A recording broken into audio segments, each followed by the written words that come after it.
Hello friends, welcome to பங்குச்சந்தை YouTube channel. இன்னைக்கு இந்த சேனலில் ஒரு ஸ்டாக்கோட ஃபண்டமெண்டல் அனலிஸும் இப்போ இருக்க ப்ரைஸில் இந்த ஸ்டாக்கை கன்சிடர் பண்ணலாமா வேண்டாமான்னு அந்த டீட்டெயில்ஸும் பற்றி பார்க்கலாம். அந்த ஸ்டாக் என்னென்னா, ஒரு டாடா குரூப் கம்பெனி, ஒரு கெமிக்கல் செக்டார் கம்பெனி. அந்த ஸ்டாக்கு டிசம்பர் குவார்ட்டரில் ஒரு 60% வந்து நெட் ப்ராஃபிட் டிக்ளைன் ஆயிருக்கு. அதுக்கு என்ன காரணம்? இந்த டீட்டெயில்ஸ்லாம் பார்க்கலாம். அது என்ன ஸ்டாக்குன்னு நீங்கள் யோசிச்சிருப்பீங்கன்னு நினைக்கிறேன். அதுதான் டாடா கெமிக்கல்ஸ் லிமிடெட் கம்பெனி. இப்போ அந்த ஸ்டாக்கோட ஹிஸ்ட்ரியை பார்க்கலாம். டாடா கெமிக்கல்ஸ் லிமிடெட் வந்து ஒரு ரசாயன தயாரிக்கக்கூடிய அதாவது பயிர் பாதுகாப்புக்கு தேவையான ஃபெர்டிலைசரை தயாரிக்கக்கூடிய ஒரு நிறுவனம். இந்த நிறுவனம் மும்பையில் தான் முதலாக தொடங்குனாங்க. இது வேர்ல்டு வைடு இதோட சப்சிடி கம்பெனி வந்து இருக்குது. அதாவது இந்தியாவில் இல்லாமல் ஐரோப்பா, வட அமெரிக்கா மற்றும் ஆப்பிரிக்கா முழுவதும் இது செயல்படுகிறது. இதோட தொழிலே ரசாயனங்கள் தான். இதோட நிறுவப்பட்ட ஆண்டு வந்து 1939, அதாவது 85 ஆண்டுகளுக்கு முன்பே வந்து இது நிறுவப்பட்டதாக சொல்லப்படுகிறது. இந்த கம்பெனியில் முக்கிய நபர்களாக நடராஜன் சந்திரசேகரன் வந்து தலைவராக இருக்கிறதா சொல்லப்படுகிறது. அதாவது எம்டி வந்து சிஇஓ வந்து எம்டி யார்னா ராமகிருஷ்ணன், சிஇஓ வந்து முகுந்தன்லாம் இருக்கிறாங்கன்னு சொல்லப்படுகிறது. இதோட தயாரிப்புகள் என்னென்னா, அடிப்படை மற்றும் தொழில்துறை ரசாயனங்கள், நைட்ரஜன் மற்றும் பாஸ்பேட்டிக் உரங்கள், தொழில்துறை சுத்திகரிப்பு பொருட்கள், பூச்சிகள் மற்றும் பயிர் ஊட்டச்சத்து பொருட்கள்லாம் தயாரிக்கிறாங்க. 2023 இவங்களுடைய வருவாய் வந்து 17,007 கோடியாக உள்ளது. மொத்த சொத்துக்கள் பார்த்தீங்கன்னா 35,084 கோடியாக இருக்கிறதா செய்தி சொல்லப்படுகிறது.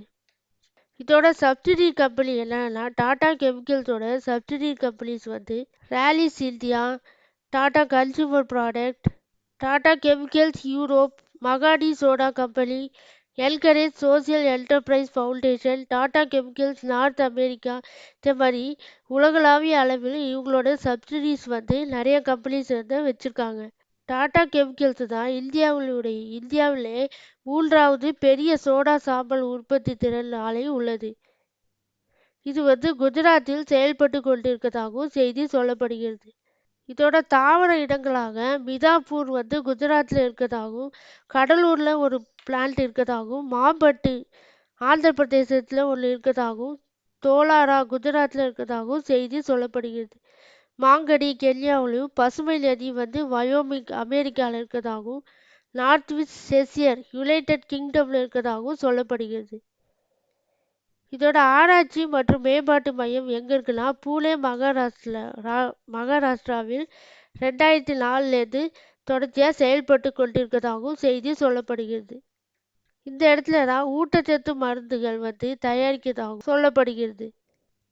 இவங்க என்னென்ன பொருட்கள் தயாரிக்கிறாங்கன்னா, அடிப்படை வேதியியல் பொருட்கள் மற்றும் ஆற்றல் அறிவியல் தயாரிப்புகளும் தயாரிக்கிறாங்க. ஊட்டச்சத்து ரீதியான அறிவியல் தயாரிப்புகளும், பொருள் அறிவியல் தயாரிப்புகளும், வேளாண் அறிவியல் தயாரிப்புகள்லாம் பயிர் பாதுகாப்பு மற்றும் ஊட்டச்சத்து, விலங்கு ஊட்டச்சத்து, விதைகள், வீட்டுப் பொருட்கள் மற்றும் ஒப்பந்த உற்பத்தி பாக்கியெல்லாம் செய்கிறாங்க. இவங்களுடைய சப்சிடி கம்பெனியான ராலிஸ் இந்தியா வந்து விவசாயத்துறையில் சிறப்பாக செயல்பட்டு கொண்டிருக்கிறதா செய்தி சொல்லப்படுகிறது. இப்போ இந்த கம்பெனியோட ஃபண்டமெண்டல் அனலிஸு நம்ம பார்க்கலாம். டாடா கெமிக்கல்ஸ் லிமிடெடோட மார்க்கெட் கேபிட்டல் பார்த்தீங்கன்னா 26,658 கோடியாக இருக்குது. கரண்ட் ப்ரைஸ் வந்து 1046.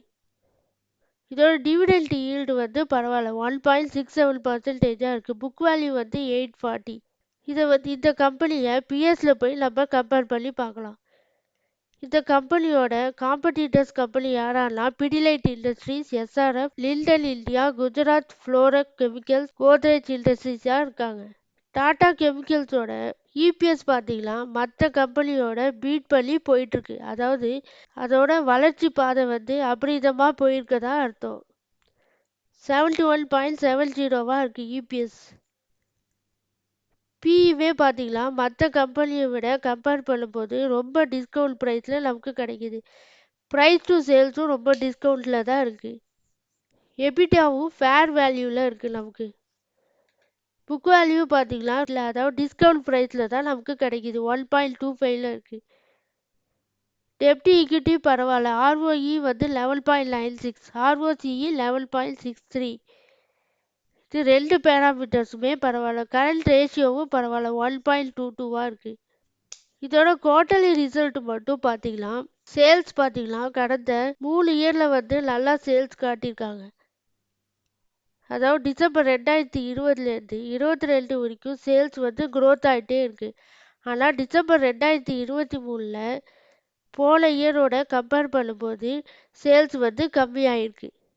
நெட் ப்ராஃபிட்டும் பார்த்தீங்கன்னா போன இயர் டிசம்பர் 2022ல் 425 கோடியிலேருந்து டிசம்பர் 2023ல் 194 கோடியாக டிக்ளைன் ஆயிருக்கு. அதுக்கு என்ன காரணம் சொல்கிறாங்கன்னா அவங்களுடைய சோடா ஆஸ் வந்து ப்ரைஸஸ் வந்து டிக்ளைன் ஆகிருக்கு. அதுக்கு வந்து டிமாண்டு குறைஞ்சதுனால அவங்களுடைய சோடா ஆஸ் ப்ரைஸஸும் டிக்ளைன் ஆகிருக்கதாகவும், நெட் ப்ராஃபிட் வந்து போன இயரோட கம்பேர் பண்ணும்போது 60% வந்து இறங்கி உள்ளதாகவும், போன இயரோட நெட் ப்ராஃபிட் வந்து 398 கோடியிலேருந்து 158 கோடியாக குறைந்துள்ளதாக செய்தி சொல்லப்படுகிறது. அந்த காரணத்தினால தான் இந்த டிசம்பர் 2023 குவார்ட்டர் வந்து சேல்ஸும் ப்ராஃபிட்டும் நமக்கு டிக்ளைன் ஆகிருக்கு. P&L பார்த்தீங்கன்னா சேல்ஸு பரவாயில்ல, இன்க்ரீஸ் ஆகிட்டே தான் இருக்குது. நெட் ப்ராஃபிட்டும் இந்த டிடிஎம் வேல்யூவில் தான் கொஞ்சம் கம்மியாயிருக்கு. டிடிஎம் வேல்யூலாம் என்னென்னா 4 குவார்ட்டரோட டோட்டல் ஆட் பண்ணால் நமக்கு டிடிஎம் வேல்யூ வரும். இந்த கம்பெனியோட பேலன்ஸ் ஷீட் பார்த்தீங்கன்னா ஈக்விட்டி கேபிட்டல் வந்து 255 கோடியாக வச்சுருக்காங்க. ரிசர்வுமே ஒவ்வொரு இயரும் வந்து இன்க்ரீஸ் ஆகிட்டே இருக்குது.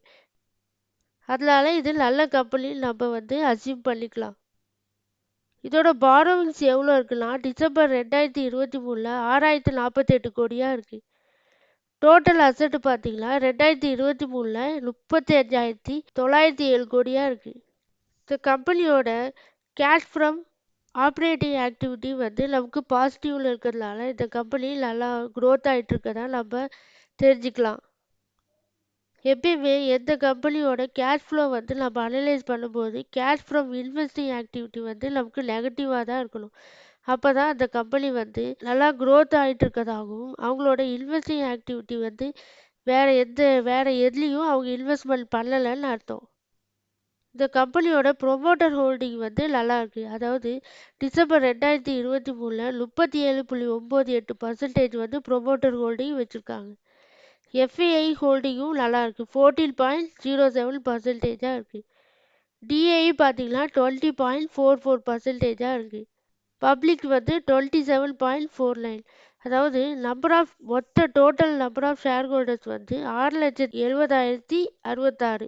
இந்த ஸ்டாக்கை இந்த விலையிலேருந்து நம்ம கன்சிடர் பண்ணோம்னா ஒரு 10லேருந்து ஒரு 12% வரைக்கும் மேலே உயர வாய்ப்பு இருக்குது. சில பேர் வந்து இந்த ஸ்டாக்கை லாங் டேர்முக்கும் கன்சிடர் பண்ணலாம். ஏன்னா ஃபண்டமெண்டல் வைஸ் வந்து இந்த ஸ்டாக்கு நல்லா இருக்குது. இந்த ஸ்டாக்கு எங்ககிட்ட வந்து எங்களுடைய ரேடாரில் இருக்கக்கூடிய ஒரு ஸ்டாக்கு. அதனால இந்த ஸ்டாக்கும் ஃபண்டமெண்டல் வைஸும் நல்லா இருக்கிறதுனால இந்த ஸ்டாக்கை லாங் டேர்முக்கும் நம்ம கன்சிடர் பண்ணலாம். இல்லைப்பா எனக்கு ஷார்ட் டேர்ம் தான் வேணும் அப்படின்னு நினைக்கிறவங்க ஷார்ட் டேர்ம்லேயும் கன்சிடர் பண்ணலாம்னு நான் நினைக்கிறேன். இந்த ஸ்டாக்கை பற்றி உங்களுடைய கருத்து என்ன? கமெண்ட் பாக்ஸில் சொல்லவும். இந்த ஸ்லைட் ஷோவில் காட்டியிருக்க ப்ராடக்ட் எல்லாம் டாடா கெமிக்கல்ஸ் மற்றும் அதோட சப்சிடி கம்பெனியான ரேலிஸ் இந்தியாவோட ப்ராடக்டாக சொல்லப்படுகிறது. அவங்க தயாரிக்கக்கூடிய பொருட்கள் இதெல்லாம். இந்த டிஸ்க்ளைமரை பார்த்துக்கோங்க. நான் ஒரு செபி ரிஜிஸ்டர் அனலிஸ்ட் கிடையாது. நீங்கள் எதாவது ஸ்டாக்கில் இன்வெஸ்ட்மெண்ட் பண்ணணுன்னா உங்களுடைய ஃபினான்ஷியல் அட்வைசர்கிட்ட கன்சல்ட் பண்ணிவிட்டு ஸ்டாக்கில் இன்வெஸ்ட்மெண்ட் பண்ணுங்கள். இந்த வீடியோ உங்களுக்கு நிச்சயம் பயனுள்ளதாக இருக்கும்னு நான் நம்புகிறேன். அப்படி பயனுள்ளதாக இருந்துச்சுன்னா லைக் பண்ணி சப்ஸ்கிரைப் பண்ண மறந்துடாதீங்க. நன்றி, வணக்கம்.